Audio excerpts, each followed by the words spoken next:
ẹ̀yin èèyàn mi, a kú gbádùn o, a kú ojúmọ́, a kú ojúmọ́ mọ́, a kú ààbò ọlọ́run lórí wa.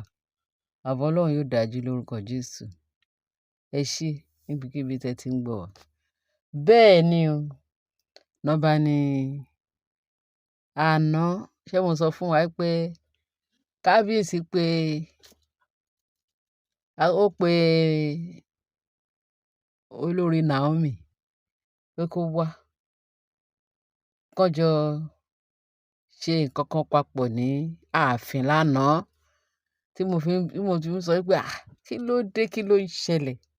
Ọlọ́run kó má máa gbà wá kẹ̀. Èní Naomi wà lákùrẹ́, ọ̀la ó wà láàfin. Èní ó wà lákùrẹ́, ọ̀la ó wà láàfin. Ṣé kìí ṣe pé ọ̀rọ̀ yóò tán lẹ̀ nínú Naomi? Ó ṣe tó wá jẹ́ tán tó fi fóònù ń pè tó ń bẹ̀. Wọ́n ní bàbá àwọn, wọ́n tiẹ̀ ti bẹ̀ pé gbogbo àwọn fámílì olórí Naomi, gbogbo wọn go against nǹkan tí kábíyèsí ṣe. Ó yẹ kọ́rọ̀ yìí tán lẹ̀. Wọ́n ní kábíyèsí ò gbà fún ọmọ àwọn láti lè jẹ́ kí àwọn tó ń fẹ́ kàn ṣe láàfin kọ́ kúrò láàfin, kọ́ yé disturb Queen Naomi ọmọ àwọn. Bọ́rọ̀ yìí lágbára o, bó ṣe ń disturb ọmọ àwọn. Pé kí kábíyèsí tó bá fẹ́ jẹ kéèkì ẹ̀ kó jẹ́ o. Kó má lè rò pé tó bá jẹ tán kó tún máa rí kéèkì yẹn jágbà, ó máa rí lọ́wọ́ ẹ̀. Pé kò lè possible o. Pé kó yìí mú ààfin ẹ̀ dání pẹ̀lú àwọn àlè tó wá pàlè sínú ààfin tí ò jẹ́ kí ìmọ́lẹ̀ tàn. Torí immediately tí Naomi bá ti dé sáàfin, ìmọ́lẹ̀ tàn nìyẹn, ìmọ́lẹ̀ dé, nǹkan tó ń ṣe wọ́n nìyẹn. Wọ́n ò fẹ́ kí ìmọ́lẹ̀ tàn nínú ààfin yẹn rárá. Gbogbo àwọn tí kábíyèsí lọ kó kún ààfin. Bẹ́ẹ̀ ni, nọ́ba ni Naomi wá ní òun ò wá o. Kábíyèsí pé ó ní ètùtù kan tó fẹ́ ṣe o. Wọ́n fẹ́ ṣe ritual kan o, kíní kan kó sọ pàtó. Kábíyèsí ní wọ́n ní tí ò bá sí àwọn ọmọ àwọn tó bá sí Naomi pé ètùtù yìí ò lè ṣeé ṣe. Tẹ́ ẹ bá gbàgbé, mo ti sọ fún wa.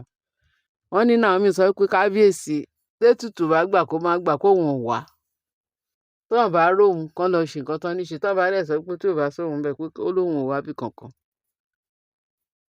Àṣé wọ́n ṣẹ̀ṣẹ̀ wá tó wà láàyè fún dáadáa. Àwọn mẹ́ta, àwọn ìbẹ́ta náà ni kó gbé wá sí ààfin báyìí.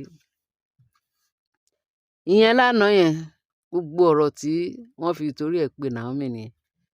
Tí Naomi ní òun ò wá, bẹ̀tí nígbà tí kábíyèsí wá sọ wọ́n láwọn mẹ́ta yẹn ni o. Pé wọ́n ti ń pariwo pé àwọn mẹ́ta yẹn pé ó ní àwọn tó bí wọn o. Pé kì í ṣe kábíyèsí ló ní wọn o. Pé ìwọ ló mọ ibi tó ti rí àwọn ìbẹ́ta o. Ní kábíyèsí sọ fún Naomi pé kán wá, kán gbé àwọn ọmọ yẹn lọ sí Ifáṣìràn. Pé àwọn Láfọ̀gìdì pé wọ́n yìí ń pariwo bí gbogbo àwọn elders. Wọ́n ní gbogbo àwọn elders yẹn pé wọ́n fẹ́ tó 40 ní àná òde yìí tí gbogbo wọn rọ́ dé ààfin pé àwọn fẹ́ rí ìbẹ́ta yẹn.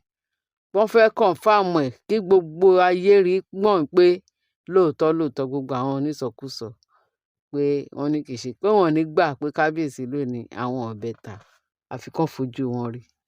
Bó ṣe sọ fún Naomi tán, Naomi ní ẹ̀ tó wá jẹ́ ìyẹn òun á wà. Ọmọ òun ń ṣe ọmọ àlè. Òun ń ṣe àwọn kan tó lọ ń ra ọmọ wá fún kábíyèsí. Tó wá ní kán wá ṣe verification ní iwájú shrine. Wọ́n ní ńlá wọ́n wá ń sá. Òun kẹ̀. Ọmọ tòun àwọn ọmọ kábíyèsí ni ọmọ kọ́ ni pé òun máa wá. Wọ́n ní bí Naomi ṣe dé bíbà nìyẹn o. Wọ́n ní wá rí báwọn èèyàn ṣe surprise. Wọ́n sọ pé ẹ rí pé Naomi ò ní wá. Wọ́n ní bí Naomi ṣe dé tó surprise wọn pé wọ́n ní ṣe lẹ̀rù bà wọ́n ná pé tó wáyé pé Ashley náà pé ó máa na pápá bora ni.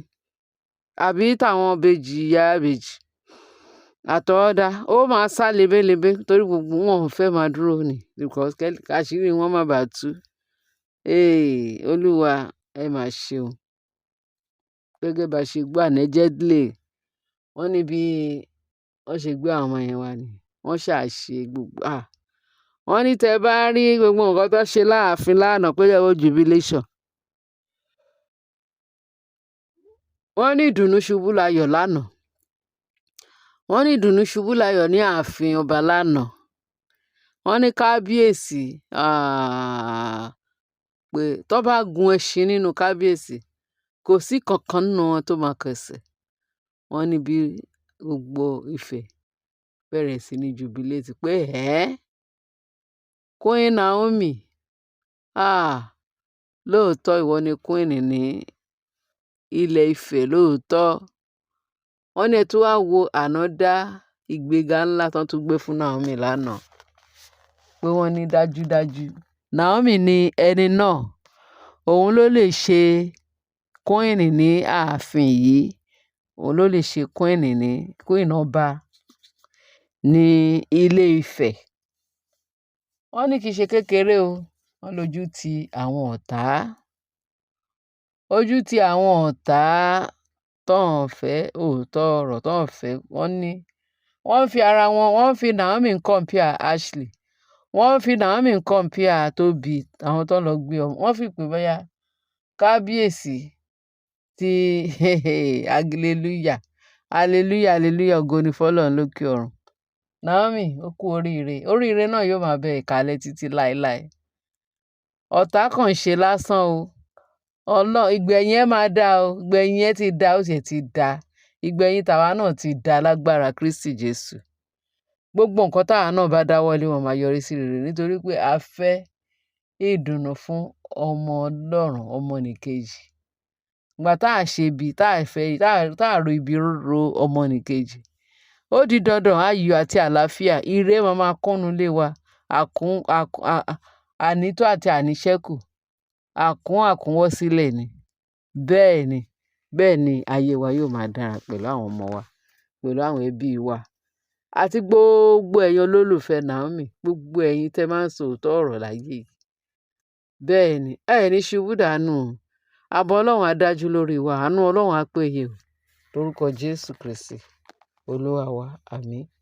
Bẹ́ẹ̀ ni o, bá tún ṣe ń tẹ̀síwájú, náà bá ní àwọn tó wá lánàá, wọ́n ní àwọn alàgbà yẹn wọ́n fẹ́ẹ̀ tó bí 40. Wọ́n ní ọ̀rọ̀ pèsè jẹ́. Náà bá ní so yẹn ń pé kábíyèsí ó ń ṣe àdúrú nǹkan tó tó yìí pẹ̀lú Naomi. Kí ló dé tó jẹ́ pé ẹ fi gbogbo ara gbé àwọn ọmọ yẹn jáde sí ìta kan tètè mọ nǹkan tó yẹ kán ṣe. Ẹ wá jẹ́ kí àwọn onísọkúsọ máa rí ọ̀rọ̀ sọ. Pé ṣùgbọ́n nísìnyí wọn ò rọ́rọ̀ sọ mọ́ o. Ẹnu wọn ti wọ̀hù, Ọlọ́run ti pa wọ́n lẹ́nu mọ́. Bẹ́ẹ̀ ni, ayọ̀ la máa rí o. Naomi ò ní rí bàjẹ́ o. Kò ní rí bànújẹ́ láyé ẹ̀ títí ayérayé. Ayọ̀ yóò máa jẹ́. Àwọn ọmọ náà wọ́n á lé àlékún rere, àlékún owó, àlékún ọmọ, àlékún àjẹṣẹ́kù, àṣejèrè àti tàwa náà tá ń bá láyọ̀ yọ̀. Àánú Ọlọ́run á dájú lórí wa. Ẹ̀yin èèyàn wa, mo ní kí n sọ fún wa kò ń dùn kó pọ̀ sókè lọ́bẹ̀ ògì. Ẹ bá share, ẹ bá like, ẹ bá subscribe pé àwọn ọ̀bẹ́ta pé kábíyèsí ló ní àwọn ọ̀bẹ́ta. Ó sọ ó tún sọ. Ó ṣe gbogbo ẹ̀. Gbogbo nǹkan tó bá ti sọ pé báyìí ni òun àti Naomi. Wọ́n á ní ṣé nǹkan tẹ fẹ́ ni a máa ṣe. Wọ́n nígbà tí Naomi dé pé kábíyèsí wá sọ pé pé òótọ́ lóòótọ́ Naomi nífẹ̀ẹ́ òun. Wọ́n rò pé bóyá Naomi máa sọ pé tí òun ò wá sí Shrine òun àṣekínní. Wọ́n ní ká lè wí nípa ti èmi pé mo ṣe wọ̀n tí mo lè ṣe. Bẹ́ẹ̀ ni, wọ́n ní ká ṣe bó ṣe yẹ kó rí, bó ṣe yẹ kó rí, ká ṣe bó ṣe yẹ kó ṣe, kó lè rí bó ṣe ń rí. Gbogbo òwe yẹn ó yẹ kẹ́ ti understand ẹ̀yin èèyàn wa. Ẹ ṣé gan bẹ́ ṣe tẹ́tí sí wa. A dúpẹ́ o. Àánú Ọlọ́run á wà pẹ̀lú wa. Jésù Olúwa wa. Amen. Bye.